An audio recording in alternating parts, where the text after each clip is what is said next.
Nag-chat ang akong amiga ba nga nakarelate daw siya sa akong video nga katong makig-divorce akong bana sa kuha. Kay nangutana lagi ko sa iya nga wala kay plano nga kanang mag-workout or mag-diet or magpaniwang kay dako nang gyud kay kagtiyan.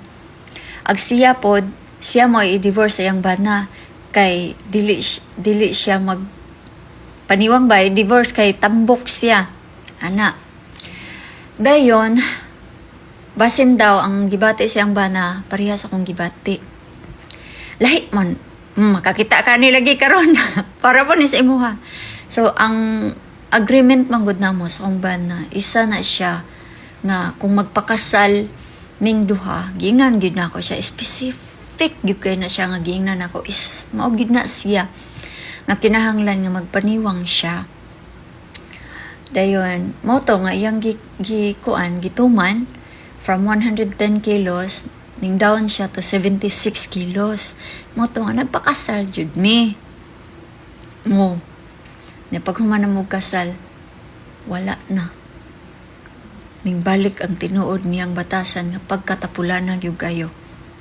Ultimong giingnan na siya sa doktor nga 20 minutes to 40 minutes. Walking lang gani na everyday. Kipabuhat na siya mandatory. Isa na sa iyahang assignment di niya buhaton wa gid na niya buhata.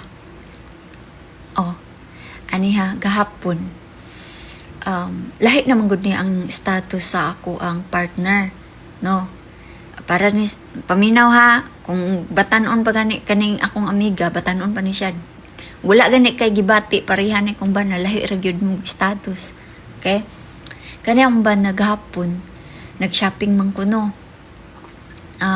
Kuyog akong anak kay gipamalitan ako siya pang summer nga kuan suoton kay ning init-init na gyud diri sa Norway.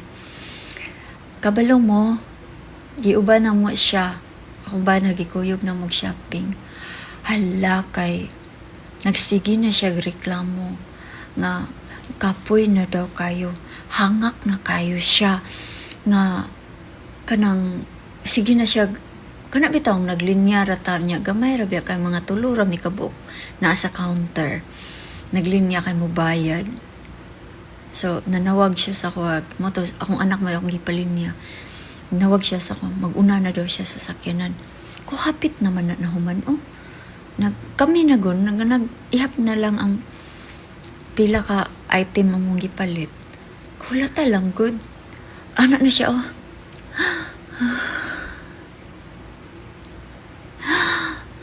ano ba? Ikaw dili na gid nimo kaya. Sumuo na nga importante jud kaayo nga mag-exercise. Kay dili man sa ingon nga mag-exercise kay para mo sexy dili. Mag-antos man gud ang imong pares magsudong sa imuha nga nana. Kamurag ang kabalaka ba kay ang tinuod nga taong nahigugma no kay mabalaka sa imuha. Ayaw gyud ako di ko mutuo nga moingon mo nga nahigugma ko sa iya ha pasagdaan ra ako na siya balag matay na siya magpiyawa po nang gugmahan nimo. Lahi ko mga kananay kay tinuod ko nga nag-care sa usa ka tawo manghilabot jud ko sa imuha. Kay ug ako wa ko nahigugma nimo bahala kag magkinaunsa ka anak ko. Once gani nga magyaw-yaw pa ko, kana na pa ko'y gibati nimo. Pero once nga maghilom na ko, nga wa na ko'y pakialam, kana bahala na ka din ha. Wa na dyan ko'y gugma nimo. Inana ko. So lahi-lahi ta og kuan, prinsipyo. So siya, makigbulag siya na ko, moto nga, gingnan ako siya kay gabi nag-istorya na po migbalik. Anak nga isyo. Ingon ko nga, ningingon ka sa kuha, nga nga kuha lang unta, concern ko sa imuha.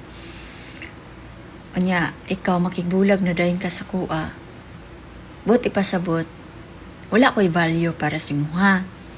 Niingon siya, ang iyang tubag, kung wala na ka nalipay sa kuha, mo nang niingon ko nga magbulag na lang ta. Digay nga, ning tando po ko. Ginan ako siya nga, I will let you know. Kung figure out na gid nako nga wa na gyud ko'y feelings para sa imuha. Ingnon jud ti ka nga mag-divorce na ta. So, kuan na mong relasyon karon mga kananay, murag 50-50 ba sa gatustanan. Ana na. Kay maglisod pug ko og ako na lang tanan mag-adjust nga kuan. Sabton siya nga grabe na gyud akong sinabot mga kananay. 2023 pa hantod karon. Karon pa jud ko ning share sa inyo ani. Kumikan kay murag para dili pud mo, para makabalo pud mo nga basin di ay kanang matingala mo nga single na ko ni nani ana mangita mo sa kumban na manang kabalong daan, di ba? May nang updated pud mo. Kay mga maritis biya mo. Mo nang nindot nga naay maritis, no. Ingno na lang tamudaan.